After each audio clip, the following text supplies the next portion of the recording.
Hello friends आज हम PGT के छात्रों के लिए 120 महत्वपूर्ण प्रश्न लेकर आया हूं। तो प्लीज़ आप लोग इस प्रश्नों को ध्यान से देखें। तो देखिए, हमारा पहला प्रश्न है कि भारतीय फिल्म एंड टेलीविज़न संस्थान की स्थापना कहाँ हुई थी। तो फ्रेंड्स, ये हुई थी पुणे में। विरोधी रंग कौन से हैं। तो लाल हरा। एलिफेंटा की गुफा कहाँ स्थित है। तो महाराष्ट्र में स्थित है। पशु आकृति युक्त मोहरें कहाँ पाई गई हैं। मोहनजोदड़ो में। भारत माता का चित्र किसने चित्रित किया था। अवनेंद्र नाथ ठाकुर ने चित्रित किया था। जहांगीर आर्ट गैलरी कहाँ स्थित है। तो मुंबई में स्थित है। सालारगंज संग्रहालय किस शहर में स्थित है। तो ये हैदराबाद में स्थित है। शंकु चौधरी कौन थे। तो ये मूर्तिकार थे। हड़प्पा संस्कृति के अवशेष कहाँ स्थित हैं। तो ये पाकिस्तान में स्थित है। चिकनकारी संबंधित हैं। तो ये वस्त्र कला से संबंधित हैं। मोम का प्रयोग किस चित्रण कार्य में किया जाता है। तो ये बाटिक चित्रण में किया जाता है। मेसोपोटामिया की सभ्यता किस देश की है। तो ये ईरान की है। सामान्य पेंसिल में कौन सी सामग्री प्रयुक्त की जाती है। तो ग्रेफाइट प्रयुक्त की जाती है। नेक्स्ट प्रश्न देखिए, शीतल प्रभाव उत्पन्न करने वाले रंग होते हैं। तो नीला हरा। सुप्रसिद्ध जर्मन विद्वान प्रोफेसर निल्हम ओस्टवाल्ड ने कितने रंगों का चक्र प्रस्तुत किया था। तो 8। सांची जाना जाता है बौद्ध स्तूपों के लिए। भारतीय चित्रकला के 6 अंगों की व्याख्या किस प्रसिद्ध ग्रंथ में की गई है। तो जयमंगला में। भारत कला भवन किस शहर में स्थित है। तो वाराणसी में। नेशनल इंस्टीट्यूट ऑफ डिजाइन किस शहर में स्थित है। अहमदाबाद में स्थित है। किस राजवंश के उत्थान काल में अजंता की गुफा में फ्रेस्को चित्र को चित्रित किया गया था। गुप्त काल में। G.R. संतोष थे चित्रकार। चौक पूर्णा लोक चित्रण कहाँ की परंपरा है। तो ये है उत्तर प्रदेश की। उत्कीर्ण छापा चित्र को क्या कहते हैं। इंटैग्लियो कहते हैं। किस कलाकार ने बंगाल लोक चित्रों को अपनी अभिव्यक्ति का माध्यम बनाया था। तो यामिनी राय थी। नेक्स्ट प्रश्न की ओर चलते हैं। देखिए, प्रसिद्ध मूर्ति संथाल परिवार का रचनाकार कौन था। तो रामकिंकर वैद्य थे। उत्तर प्रदेश में किस स्थान की ब्लैक पॉटरी प्रसिद्ध है। निजामाबाद। अजंता में कितनी गुफाएं हैं। तो 29। रस कितने प्रकार के होते हैं। 9। मोहनजोदड़ो से प्राप्त नर्तकी की मूर्ति किस माध्यम में बनी थी। धातु। वाश पेंटिंग की शुरुआत किसने की थी। अवनेंद्र नाथ ठाकुर ने। अशोककालीन शिलालेखों को पढ़ने में प्रथम सफलता किसने प्राप्त की थी। James Prinsep. पहाड़ी स्कूल, कांगड़ा स्कूल एवं राजपूत स्कूल आदि का संबंध है चित्रकारी से। अपने कमल जैसे आकार के लिए प्रसिद्ध बहाई मंदिर भारत के किस नगर में है। तो ये दिल्ली में है। नवपाषाण युग में लोगों ने निम्नलिखित में से किसको अपनाकर मूलभूत प्रौद्योगिकी परिवर्तन किया था। तो कृषि को अपनाकर। कोणार्क का सूर्य मंदिर किसके द्वारा बनाया गया था। राजा नरसिंह देव के द्वारा। नेक्स्ट प्रश्न देखिए, कनिष्क की मूर्ति किस काल में बनी थी। कुषाण काल में। मुगल काल का स्वर्ण युग कहा जाता है। शाहजहां के समय को शीघ्रता से किया गया रेखांकन अथवा चित्रण कहलाता है। स्केच किसके द्वारा स्क्रीन प्रिंटिंग की छपाई की जाती है। तो रेशम के कपड़ों द्वारा। कौन सा भवन अष्टभुजाकार है। तो शेरशाह सूरी का मकबरा है। ये सासाराम में स्थित है। कला किस भाषा का शब्द है। तो संस्कृत भाषा का। भारतवर्ष में प्रागैतिहासिक चित्रों की सर्वप्रथम खोज किस क्षेत्र से हुई थी। मिर्जापुर से। प्रागैतिहासिक काल के चित्रों में सबसे अधिक चित्र किस प्रकार के मिले हैं। तो आर्टरेट के चित्र मिले हैं। कंदरिया महादेव मंदिर कहाँ स्थित है। खजुराहो में। कीर्ति स्तंभ कहाँ है। तो चित्तौड़गढ़ में। गुप्त काल की सर्व प्रमुख विशेषता है मंदिरों का निर्माण। मुगल शैली में व्यक्ति चित्रण को विशेष स्थान किसके समय में मिला था। तो जहांगीर के समय में मिला था।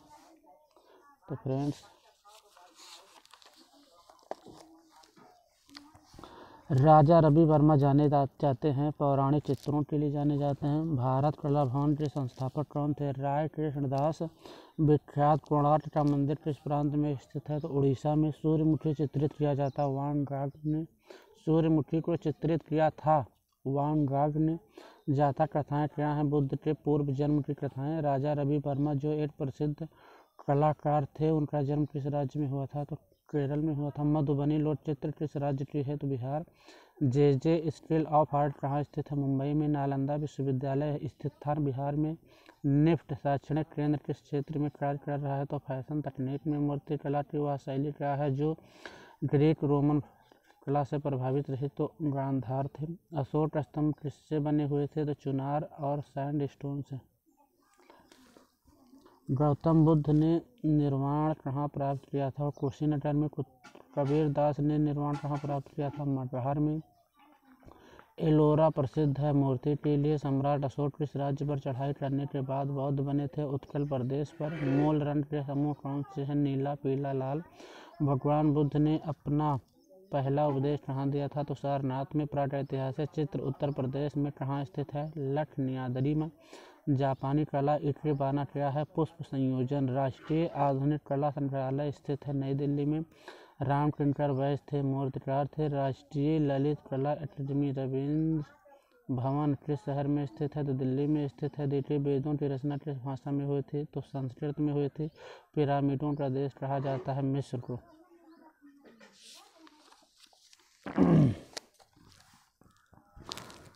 भारतीय कला का स्वर्ण काल कैसे का माना जाता है? गुप्त काल को। द्वितीय श्रेणी के रंग होते हैं हरा, बैगनी, नारंगी। टेराकोटा मूर्ति बनाई जाती है मिट्टी से। एक का चित्रकार जिनकी कर्मभूमि शांति निकेतन थी वे कौन थे? रविंद्रनाथ ठाकुर थे। देवी प्रसाद राय चौधरी थे मूर्तिकार।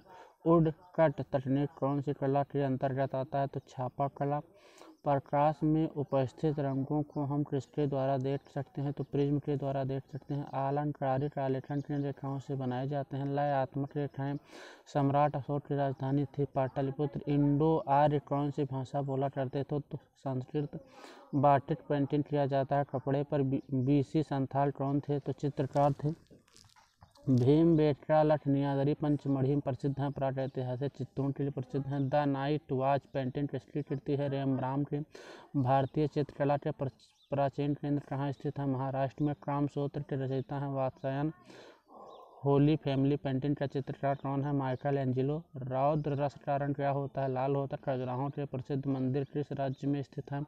मध्य प्रदेश में। किस शहर को नीली पट्टी के नाम से जाना जाता है? जयपुर को। मुगल काल में चित्रकला का उत्कर्ष किसके राज्यकाल में हुआ था? अकबर के। अशोक ने किस बौद्ध संगीत का आयोजन किया था? तृतीय।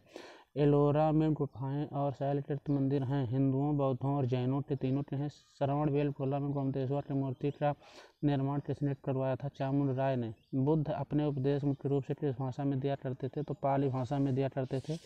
देखिए 100 प्रश्न। अकबर ने किस राज्य पर अपनी विजय के स्मारक के रूप में बुलंद दरवाजा बनवाया था? गुजरात में। नवपाषाण युग में मानव कहाँ रहता था? बस्तियों में रहता था। प्राचीन यूनान में ओलंपिक खेल किस देवी देवता के सम्मान में आयोजित किए जाते थे? जीयस। आदि मानव चित्र बनाने के लिए किन रंगों का प्रयोग करते थे? जानवरों की चर्बी में रंग मिलाकर। मगध राज्य की नींव किसने डाली थी? बिंबिसार ने। बौद्ध भिक्षु किसमें रहते थे? बिहार में। बाढ़ की गुफाएं कहाँ स्थित है? मध्य प्रदेश में। शिव विवाह से संबंधित दृश्य का गुफा चित्र किस गुफा में प्राप्त हुआ है? बादामी गुफा। भारतीय आधुनिक चित्रकला का इतिहास कब से माना जाता है? बंगाल स्कूल से माना जाता है। छतेंद्र नाथ मजूमदार किस विश्वविद्यालय में चित्रकला विभाग के शिक्षक थे? तो इलाहाबाद विश्वविद्यालय। किस चित्रकार ने बाघ, अजंता व जोगीमारा के भित्ति चित्रों की प्रतिलिपियां तैयार की थी? तो वे कौन थे? आशित कुमार हलदार। नेक्स्ट प्रश्न की ओर चलते हैं। नंदलाल बसु का जन्म कहाँ हुआ था? तो बिहार में हुआ था। कांगड़ा चित्रकला का दूसरा नाम क्या है? पहाड़ी चित्रकला। प्रसिद्ध कलाकृति दी लास्ट सपर के चित्रकार कौन है? Leonardo the Vinci. The scroll of Athens के चित्रकार कौन थे? रफेल। दिलवाड़ा मंदिर किससे बना हुआ था? तो मकराना मार्बल से बना हुआ था। दी लास्ट जजमेंट के चित्रकार का नाम क्या है? Michael Angelo. दी बर्निंग जिराफ चित्र के चित्रकार का नाम बताइए? डाली। मदर टेरेसा किसने बनाया था? M.F. हुसैन ने। एलिफेंटा किस लिए प्रसिद्ध है? त्रिमूर्ति के लिए। एक त्रिआयामी कला कौन सा है? मूर्तिकला। बंगाल कला शैली तकनीक जानी जाती है। वास तकनीक के लिए कागज के उतरनों से बनाए जाने वाले चित्र को क्या कहते हैं? कोलाज कहते हैं। तो फ्रेंड्स आज के लिए जो 122 प्रश्न हमने आपको बताइए, वेरी इंपॉर्टेंट थे ये। ट्रिसी न ट्रिसी TGT PGT एग्जाम में पूछे गए हैं। तो फ्रेंड्स, अगर वीडियो पसंद आई हो तो लाइक कीजिए, शेयर कीजिए। अगर आप चैनल पर नए हो तो हमारे चैनल को सब्सक्राइब कीजिए। अगर इस वीडियो में किसी प्रकार की त्रुटि हुई है तो प्लीज़ कमेंट में बनाए। तो आज के लिए बस इतना ही। आप लोग स्वस्थ रहें, व्यस्त रहें, मस्त रहें, हंसते और मुस्कुराते रहें और हमारे चैनल को दूर से दूर तक फैलाते रहें। आज के लिए बस इतना ही। जय हिंद, जय भारत।